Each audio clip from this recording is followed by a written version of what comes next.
안녕하십니까? 이번 시간에는 열반으로 가는 몇 가지 길에 대해서 얘기를 좀 해보겠습니다. 이 주제는 굉장히 사실 어려운 주제입니다.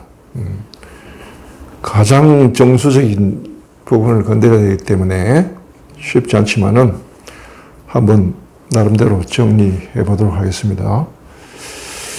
자, 열반으로 가는 길이 여러 가지 있는데 크게 보면 두 가지라고 할 수 있습니다. 하나는 사띠라고 하는 정념을 통한 길. 두 번째는 사띠를 세우지 않고 무념으로 가는 길, 뜻을 세워서 가는 길. 두 가지가 있습니다. 정념일 경우에는 우선은 계행을 실천하고요.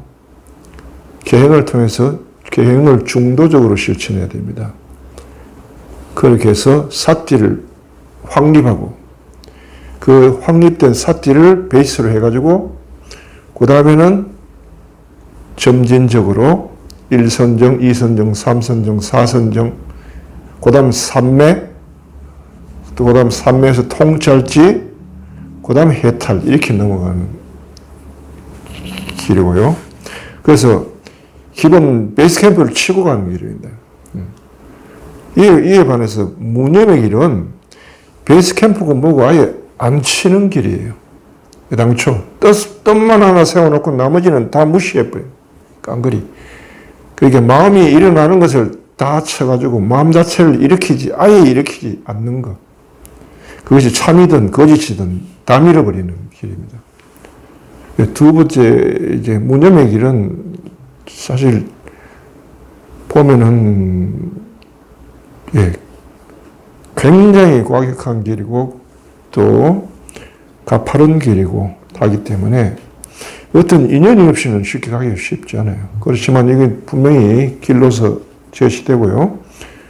그 다음에 무념의 길에 대해서 또 여러 가지 것들이 있으니까요. 그것에 대해서 좀 얘기해 보도록 하겠습니다.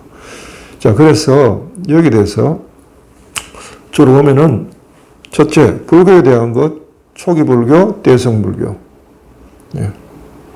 여기에 대해 좀 다루고요. 그 다음에 마하리시에 나오는 자탐구, 여기에 대해서 다루겠고요. 그 다음에 그리스도의 길, 사랑을 통한 길, 여기에 대해서 이제 다루면서 어느 것이 정념의 길이고 어느 게 무념의 길인지 각 종교마다 이 두 가지가 다 있다는 거예요. 그래서 그걸 구분 좀 지으면서 좀 그 길을 해보겠습니다. 그리고 또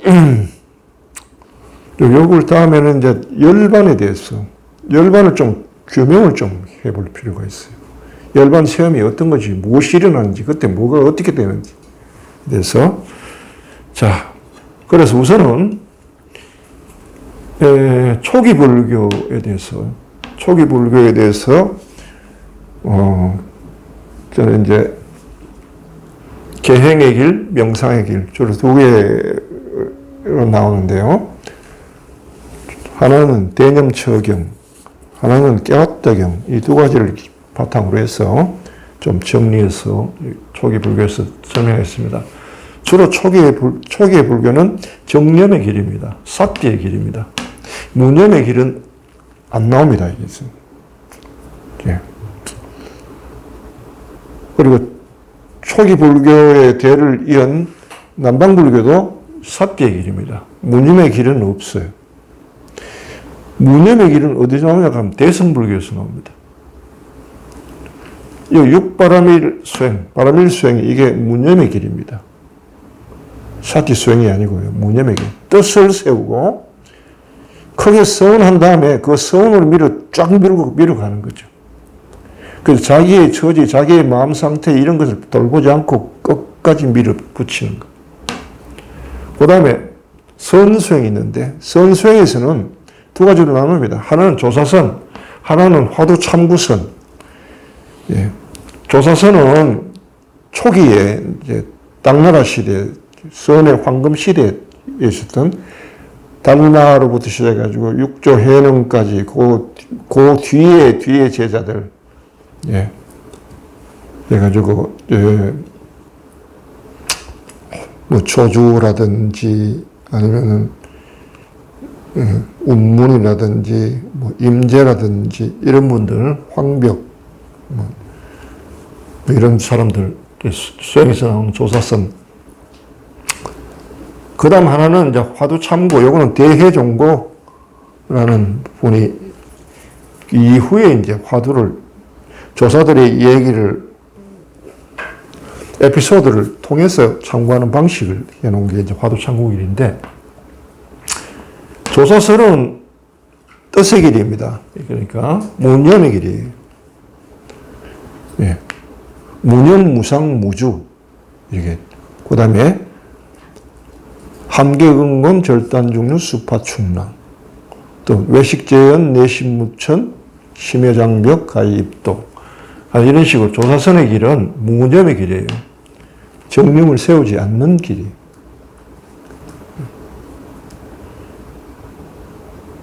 이에 반해서 화두참구는 무념의 길이 아니라 정념의 길이에요. 왜냐하면 의념이라는 걸 세우고요. 의념이 의정으로 가는 게 그 길을 걷는데, 정념이나 의념이나, 의정이나 사띠수행에 있어서 평정이나, 예, 정정이라고 하죠. 같은 말이기 때문에, 사띠수행은 다분히 정념의 길이다. 거예요. 같은 선인데도 차이가 있어 보입니다. 자, 그 다음에 자아탐구. 마하리시의 자아탐구에는 두 가지 길이 다 있습니다. 무념의 길, 정념의 길. 무념의 길은 마하리시 당신 자신이 걷는 길이고 이걸 권장하는 길이에요. 자아탐구에. 그러나 초심자들에게는 정념의 길을 가르칩니다. 그래서 여기에 대해서 이제 좀 알아보도록 하고요. 그 다음에 이제 마지막으로 이제 그리스도께서 사랑의 길. 예. 여기도 무념 정념이 있습니다. 예. 여기도 정념, 무념이 있는데 정념이라고 하는 것은 믿음을 통한 길입니다. 믿음.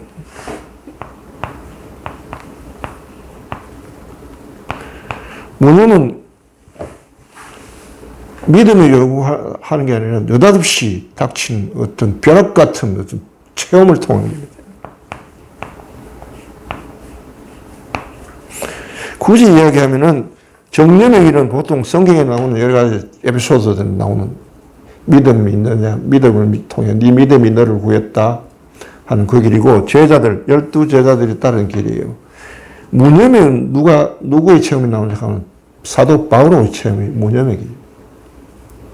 이거는 뭐 믿음이고 뭐 없이 느닷없이 들이닥쳐가지고, 예, 사흘 만에 끝장을 봐버린 거죠. 바로 이런 길이 있는데요. 예. 주로 보면요, 정념의 길은 인간의 힘으로 이렇게 해가는 길이고요. 자연스러운 길이고요. 그 다음 수행을, 체계를 세우고 할 수 있는 길이고, 정념의 길은, 무념의 길은 인간이 그렇게 하긴 하는데, 열반에 이를 정도의 무념의 길은 어떤 인연이 따라야 됩니다. 그것도 아주 지독하게 크게 불행한 인연이 따라야 돼요. 거기서 대반전이 일어나야만 저 길이 가능해지는 거예요. 그래서 큰 성인들은 주로 보면은, 예, 이렇게 뭐랄까, 완전히 비틀어졌다가 확 돌아서는 이런 체험들이 있죠. 가령 그리스도교에서는 아우구스티누스 같은 경우에, 그런 분들은 이제 바로 이렇게 죄인이었다가 갑자기 회개를 하면서 확 돌아서고, 사도 바울도 마찬가지로 죄인이었다가 갑자기 확 돌아서는 이런 체험들이 일어나고, 이게 급속도로 일어나기 때문에 일반적으로 이게 이런 것이 있을 수 있다라고 이야기하지 이론으로 세워서 모든 사람이 이쪽으로 갈 수 있다라고 이야기는 할 수 없는 그런 길입니다. 그러나 이 길이 분명히 있고요. 또 정령으로 통하면은 산매를 통합니다. 산매를 통해서 열반을 가고요. 무념의 길을 할 때는 공체험으로 갑니다. 공. 그래서 무념의 길에서는 여기는 선정이 없어요. 여기는 선정이 있어요. 정년, 선정, 산매. 여기는 선정이 없어요. 공에는요. 그러니까 쉬고 마고 자시고 할 게 없어요. 저기는 끝까지 열반이 이를 때까지 완전히 캄캄한 어둠 속을 달려야 되는 길이거든요. 거기는 잠시의 쉼도 없어요. 죽느냐 사느냐는 문제를 치달아야 되는 이런 길이기 때문에 이 무념의 길이 굉장히 무섭고 힘들고 가파르고 그런 길입니다. 설악산을 치면은 새벽 2시 반에 올라가 오색 약수터에서 해가지고 대청봉까지 오르는 길이 무념의 길이. 어둠 속에서는 쭉 쫓아서 올라가가지고 오르면은 이제 해가 뜨는 걸 볼 수 있단 말이에요. 한 4시간 상관으로 올라가야 4시간, 4시간 반 걸린다고 그러죠. 정념의 길은 뭐냐 하면 설악동에서 대청봉까지 올라가는 그 길이에요. 비선대까지 갔다가 천불도 계곡을 지나가지고 양폭 산장에서 하룻밤 묵고 그 다음에 소청 대청 올라가는 예 이것도 뭐랄까요 뭐 점수 도노 뭐 이렇게 이야기도 하죠. 아마 이건 어떻게 보면 도노 점수 뭐 이렇게도 이야기할 수 있는데 또 그 의미하고는 조금 다르기도 하고요. 예. 자 이렇게 구분을 나는 해봅니다. 사람 따르겠지만은. 자, 그러면은 정념의 길이 어떤 거냐. 자, 거기에 대해서 이야기해 봅시다. 요건 정념의 길이니까 초기 불교를 일단 다루고 여기서 길이 어떻게 가는지 그걸 다루고 그 다음 대성을 다루고 뭐 이런 식으로 진행해 보겠습니다. 삿띠를 통한 길, 이 3가지, 초기 불교, 화두선, 마하리시의 자아탐구 중에서 삿띠의 길은 3가지를 좀 비교하면서 이 길이 어떻게 전개되는지 봅시다. 우선 가장 중요한 건 삿띠가 중요하죠. 여기는 삿띠, 언념, 주관적 느낌이라고 했는데 이것이 형성될 때까지가 중요합니다. 예. 우선 초기 불교에서 디가니까의 깨웠다경 여기에 잘 나와 있어가지고 이걸 지금 대상으로 이야기하는 겁니다. 이건 뭐냐 하면 부처님이 가르침을 할 때 소위 말해서 그 성가 사람, 당신의 제자, 비구 혹은 비구니에 대해서 가르치는 것과 제가 신자들을 하고 가르칠 때가 좀 달라요. 그러니까 비구들을 가르칠 때는 명상의 길을 통해 가지고 막바로 가르칩니다.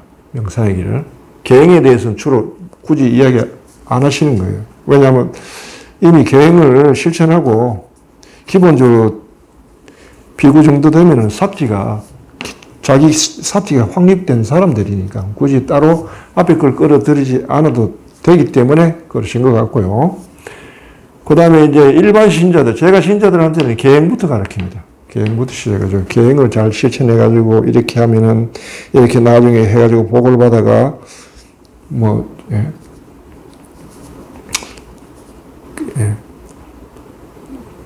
신의 세계에 간다.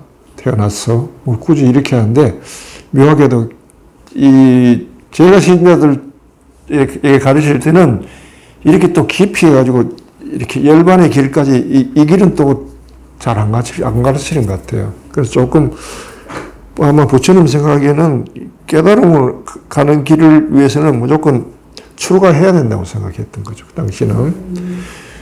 예.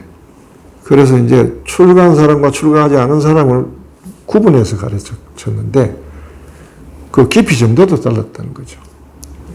제가 신자들한테는 계행을 열심히 해가지고 선행을 해가지고 좋은데 다음 생에 제가 좋은데 태어나라. 이렇게 주로 가르치고. 그러나 그 중에서 아주 뛰어난 제가 신자들 중에는 이 중에 깨닫는 사람도 나오기는 하죠. 근데 특별한 케이스고요. 대신 이제 출가한 사람들은 이제 당신의 제자가 된 사람들에게는 이제 삿띠를 시작해가지고 그 길을 제대로 밟도록 이렇게 가르치세요. 그게 이제 다른 점이고요. 그러나 이제 여기 깨웠다 경에서 깨웠다는 제가 신자예요. 부잣집 아들인데 부처님한테 와가지고 불교를 좀 전파하려면은 뭐 신통방통한 뭐 그런 기적 같은 게 있어야 되지 않습니까? 그래야 사람들이 보고 그걸 보고 혹해가지고 부처님 믿고 신자가 될 거 아닙니까? 라고 이제 부처님께 가지고 이걸 청하는 거예요. 그래서 부처님이 내 가르침은 그게 아니다 하면서 신통에 의한 어떤 기적을 통한 그런 가르침이 아니라 내 가르침은 수행을 통해서 바르게 이렇게 해서 열반에 가는 길이다 하고 이제 이야기하는 게 이제 바로 깨웠다 경의 가르침의 기적이라는 건데, 자 봅시다. 우선 계행에 대해서 이야기하는데 이렇게 이야기합니다. 계행을 두루 갖춘 수행자는 계행의 수호를 받기에 어떠한 경우에도 두려워하지 않는다. 계행을 두루 갖춘 수행자는 고귀한 계행의 다발을 갖추고 안으로 허물없는 행복을 경험한다. 그래서 두려움이 없고 허물없는 행복을 경험하고, 세 번째로 고귀한 계행의 다발을 갖추고 고귀한 감각 능력을 잘 지키고 고귀한 마음 챙김과 알아차림을 확립한 수행자는 한적한 곳에 외딴 처소를 벗삼아 생활한다. 예. 자, 그러니까 계행을 실천하면 뭘 얻느냐 하면은 두려움이 없다. 첫째. 왜냐하면 떳떳하니까. 떳떳한 마음을 가진다는 거예요. 떳떳한 마음은 강한 마음이에요. 용기가 나는 거예요. 예. 어떤 유불리 앞에서 흔들리지 않고, 예. 이게 손해되냐 이익에 손익을 따지지 않고 바른 길을 실천하고자 하는 준비가 된 마음이 계행을 갖춘 마음이죠. 그러니까 계행을 갖추면서 저절로 감각도 고귀해진다는 거예요. 고귀한 마음.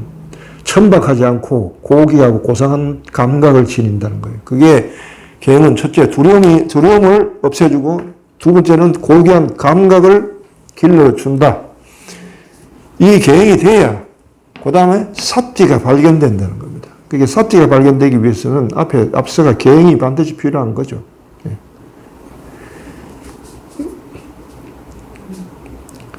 예, 이때 이제 이 뒤에 나오면 계행에도 사실은 중도가 붙어야 되는 거죠.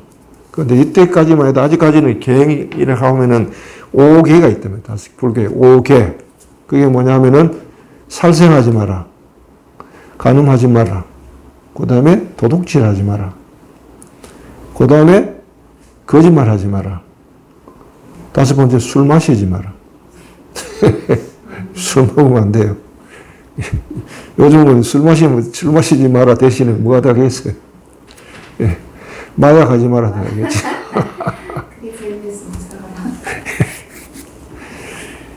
이게 그렇게 되면 제대로 된 정신이 아니기 때문에 그 다섯 개를 실천하라 하고 계획을 줬어요. 그런데 요 뒤에 가면은, 이후에 가면은 그런 계행은 보면은 어떻게 보면 어떤 거는 실효성이 있고 어떤 거는 실효성이 없을 수 있잖아요. 계행이 지금 내 처지에 꼭 필요한 거라면은, 예? 내가 누군가를 막 죽이고 싶은 충동이 막 일어날 때는 살생하지 말라는 계행이 나한테 적용이 되잖아요. 그럼 그거를 거부하고, 예, 살인을 하고 복수를 하려고 하다가도 그걸 멈추고 돌아서 가지고 할 걸 괜히 후회했네 하고 앞으로 맞고 뒤로 맞고 하는 중도, 소위 말해 상차가 성립이 되는데 그런 계획은 아직 안 해요. 그건 차후에 나오는 계획이에요. 예. 그래서 이제 계획 자체, 일반적인 계획들 5개까지 이제 주로 도덕적인 하나의 계획 수행을 이야기하는 거고, 그럼에도 그걸 하고, 그 다음에, 자, 그래서 이제 사띠가 발견된 사람, 사띠를 발견한 사람, 이런 사람은 비구라고 얘기하겠죠. 네. 출가했다는 말은 여기서 건너왔다는 뜻이에요. 여기까지는 뭐냐 하면 욕계거든요. 여기부터 출세관이라고, 여기서부터가. 예. 그러니까, 출가했다, 비구가 됐다는 말은 사띠가 형성됐다고 얘기해야죠. 확립됐다. 그게 안 되면 그 말을, 소리를 못 듣는 거예요. 자, 그 다음 보세요. 자, 그렇게 사띠가 고귀한 알아차림과 고귀한 마음 챙김을 확립한 수행자. 자, 여기서도 이제 명상길입니다. 길은 수행자는 그는 탁발에서 돌아오면은, 예, 일단 먹는 것부터 시작해야죠. 탁발하러 나갔다가 돌아오면은 바깥과의 이제 관계는 그걸로 끝이에요. 그 다음은 가부좌를 털고 조용한 데 한적한 곳에 가서 한적한 곳 외딴처소에 가서 가부좌를 하고 공식 있죠. 몸을 곧게 세우고 전면에 알아차림을 확립하고, 이 세 가지는 항상 따라옵니다. 예. 가부좌를 하고 허리를 곧게 세우고 전면에 사띠를 확립해 놓고 그 다음에 또 뭘 하자고 하면 사띠를 확립해 놓고는 그 사띠를 확립된 것이 아직은 이게 사띠가 형성은 됐지만은 완전한 것이 아니기 때문에 아직 생각이 왔다 갔다 빠졌다 나왔다 들락날락 하잖아요. 요걸 잡아주는 거거든요. 여기 중도는 그런 의미에서 중도예요. 보면은 세상에 대한 탐욕을 버리고 악의와 원한, 분노를 버리고 나태함과 혼침을 버리고 들뜸과 후회를 버리고 의심을 버리고 마음을 정화한다. 이거 5가지, 5개란 5개. 5가지 장애란 뜻, 개는 덮개란 뜻인데, 장애, 탐욕, 성냄, 항상 상반되는 거예요. 탐욕은 자기 쪽으로 끌어당기는 힘이고, 성냄은 밀쳐내는 힘이고요. 이 뒤에 따르는 게 있어요. 탐욕은 들뜸이 따르고요. 밀쳐내는 뒤에 남는 게 후회가 따라와요. 이게 탐욕, 성냄과 들뜸, 혼침은 같이 가는 거죠. 이제 들뜸, 후회는 같이 가는 거죠. 그 다음에 악의, 그 다음에 나태, 혼침. 이렇게 5가지예요. 그 다음 의심. 그렇게 다시. 탐욕, 성냄, 진. 그 다음 들뜸, 후회, 세게. 그 다음에 나태, 혼침. 나태는 뭐냐 하면 명상하고 싶지 않은 마음이에요. 그 다음에 혼침 졸리는 거예요. 그 다음에 의심. 이거 해서 뭐하나? 이거 과연 될까? 뭐 이런 마음들이 있죠. 이 5가지를 이제 경계를 하는 거예요. 이때 정도에서. 정화합니다. 의심을 버리고 마음을 정화한다. 보통 사띠는 이게 여기서는 일반적으로 요즘 사띠 할 때는 뭐냐 하면은 사마타 위파사나 하는 걸 한다. 사띠는 염이기 때문에 하나의 염이거든요. 현재의 마음이란 말이에요. 여기에 2가지 필요한 게 하나는 집중하는 거고 하나는 집중하면서 이 안에 마음을 집중하면서 또 가끔 마음이 벗어나는 마음이 있죠? 이렇게 벗어나는 마음이 있으면은 요 놈을 알아차리고 이렇게 다 돌을 씹어넣는 역할을 하는 거예요. 여기 알아차림. 이 두 가지 수행을, 요거는 사마타라고 하고요. 요거는 위빠사나. 이게 동시에 하는 거예요, 지금. 요때 같이 이렇게 하면서, 그 다음에 선정으로 들어가는 거예요. 이렇게 돼가지고 준비가 되면은,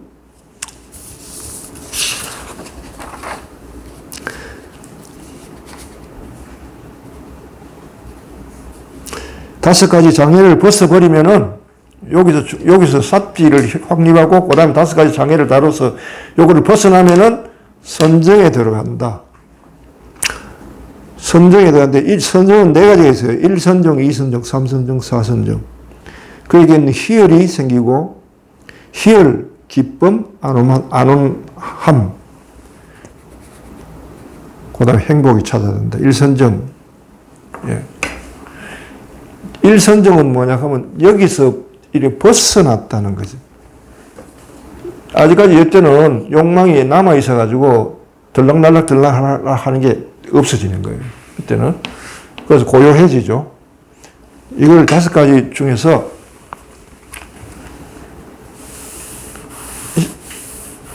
심사희락정 이렇게 이야기합니다.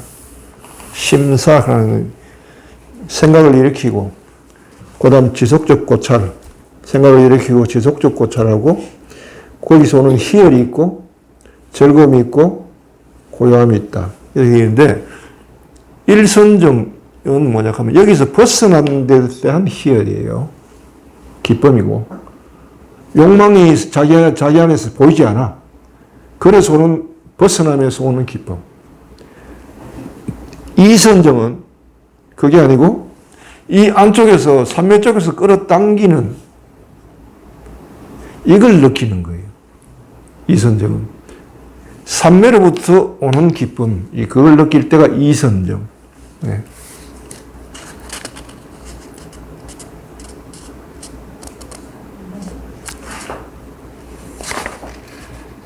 예. 그 다음 삼선정은 봅시다. 저기 놓은 게 있지. 예.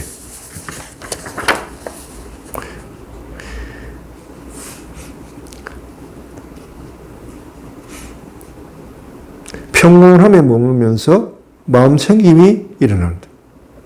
예. 이게 삼매, 이선정에서 삼매에서 오는 느낌을 받으면요, 그 흐름을 타게 되거든요. 그러면 이제까지는 애써 노력했잖아요. 집중하려고 노력했고, 벗어난 놈을 또 잡아 넣고, 벗어나면 잡아 넣고, 이 노력하다가 이게 사라져가지고 오는 기쁨이 있었잖아요.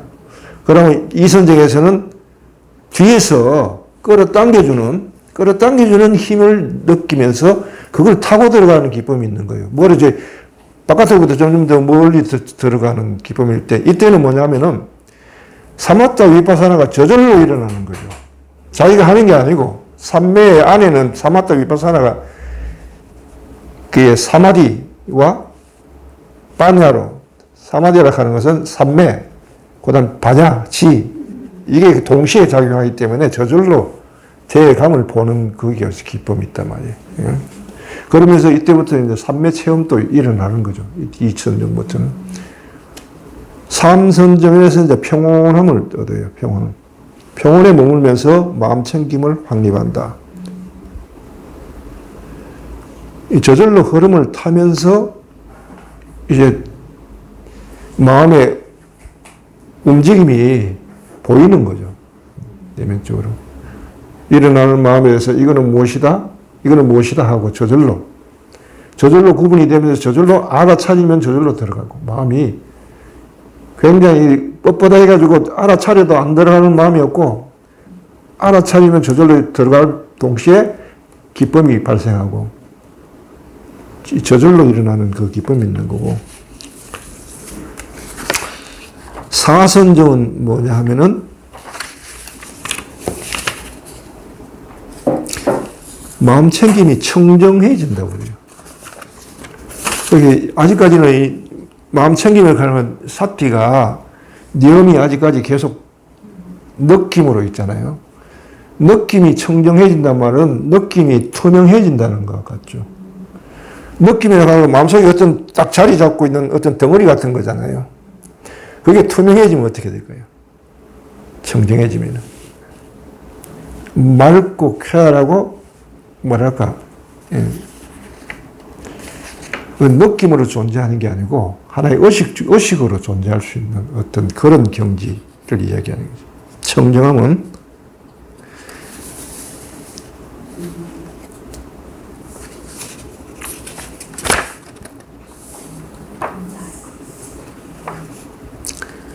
평온으로 인해 마음 챙김이 청정해진다. 아주 깨끗해진다. 더 이상 벗어날 수 있는 마음이 없고 온전하게 마음이 투명해진다.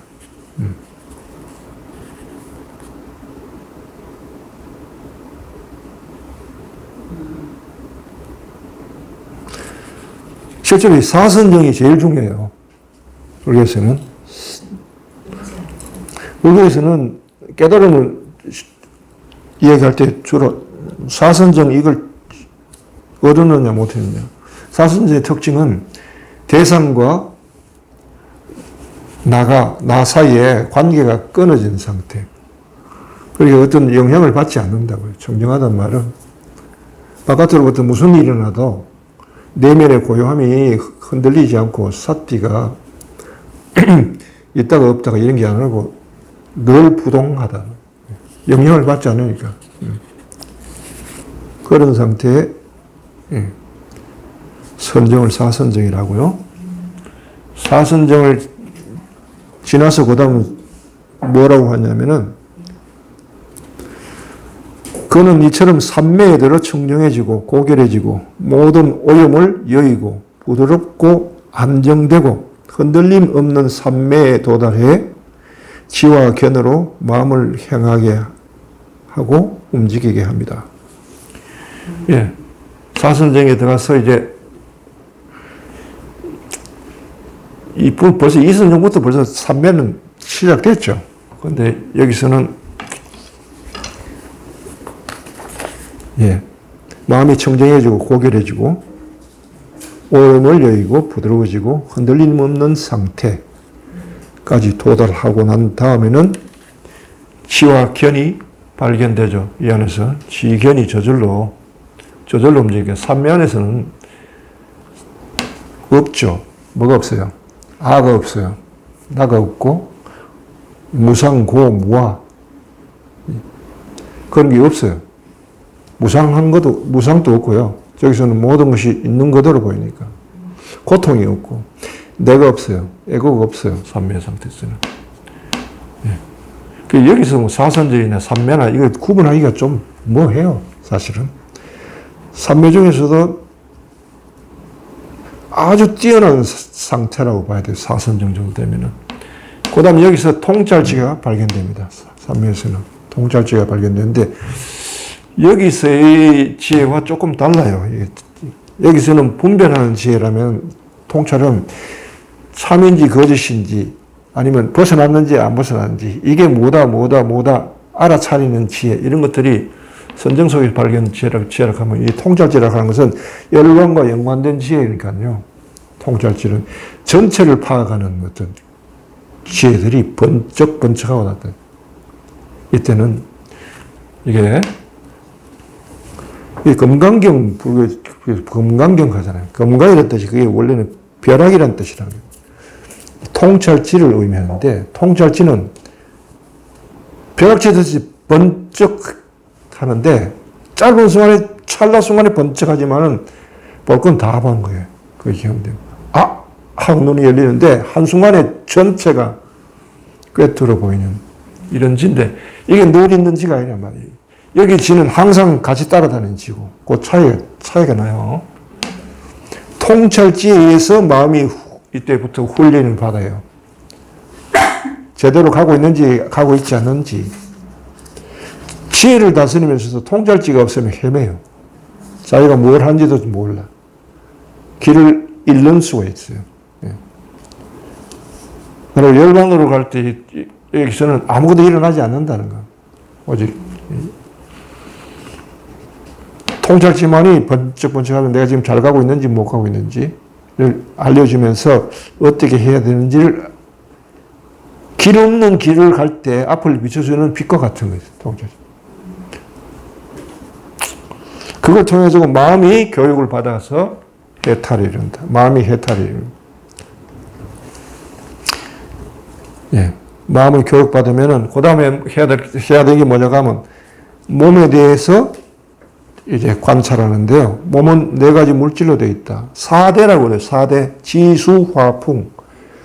몸은 지수, 화풍 4대로 되어 있는데, 왜 이게 4대가 중요하냐면은, 의식이 이 몸에 의존하고 있거든요. 의식은, 석가모니께서 이렇게 이야기하죠.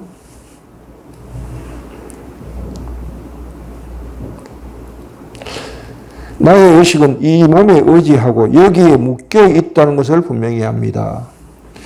통찰지 다음에 마음의 교육별 해탈이 되면은 여기서 보이는 게 4대가 의식이 몸에 묶여 있다는 걸 안단 말이에요.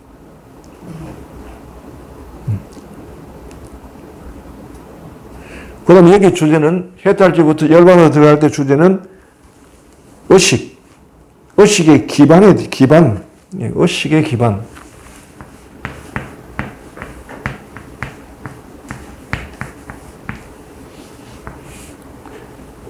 이건 몸이죠. 의식의 기반. 에고는 기반을 몸에 두고 있어요. 몸은 지수화풍. 4가지가 인연이 맞아가 뭉쳐져 있는 거란 말이에요. 이게 몸이 우리가 죽을 때는 이게 흩어지잖아요. 깨지니까. 나의식의 기반이 몸인데 이때 열반이 이게 다뤄지는 문제가 이때 이게 다뤄진다고요. 왜? 열반 속에서 지수화풍이 흩어지거든요. 의식의 기반이 깨진 체험이 온다고. 이게 실제로 공체험이에요, 이게. 그 다음에 아마 니르바나 바로 직전에 니르바나 상태에서 그러면 의식의 기반이 깨지면 남는 건 뭐예요? 의식만 남잖아요. 의식이 그게 불이거든. 니르바나라는 것은 불이 꺼진다는 말이에요. 이게 어디서 꺼지냐? 의식이란 이 불이 열반에서 꺼진다. 열반에서 꺼진다. 그 다음, 이제 보면, 석가께서 이렇게 이야기하는, 그 다음에 이렇게 얘기해요. 여기까지 가르쳐 주고, 그 다음에는 예를 들어서 이제 깨웠다한테 설명해 주죠.